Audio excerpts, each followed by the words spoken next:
చిలకతో ఆడుకుంటున్నాను. అయినా ఏంటి నువ్వు చేస్తున్న పని? నేనేం చేశాను? చిలకతో ఆడుకుంటున్నాను. అది కాదు బాలు, ఈ చిలకను ఎందుకు పంజరంలో పెట్టావు? పెడితే ఏమవుతుంది? అది మనలాంటి జీవే కదా.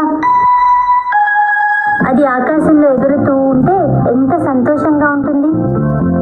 అలా ఎగిరే దాన్ని తీసుకొచ్చి ఇంత చిన్న పంజరంలో పెట్టడం మంచిది కాదు. చూడు అది ఎంత బాధపడుతుందో. బాధపడుతున్నానని నీతో ఏమైనా చెప్పిందా? అలా కాదు బాలు, నిన్ను కూడా దానిలాగే ఎక్కడికి వెళ్ళనీయకుండా ఒక గదిలో పెడితే ఎలా ఉంటుంది? నేనెందుకు ఒప్పుకుంటాను? ఒకవేళ అలా పెడితే గట్టిగా నెట్టి బయటకు వచ్చేస్తాను. నీకు బలం ఉంది కాబట్టి నువ్వు బయటికి వస్తావు. పాపం ఈ చిలక ఎలా వస్తుంది? అవును, మరి దాన్ని బయటికి వదిలే. నేను వదలను సీత. వదిలేయ్ బాలు, అది చూడు ఎంత ఆశగా చూస్తోందో. నేను వదలను. ఆ చిలకలో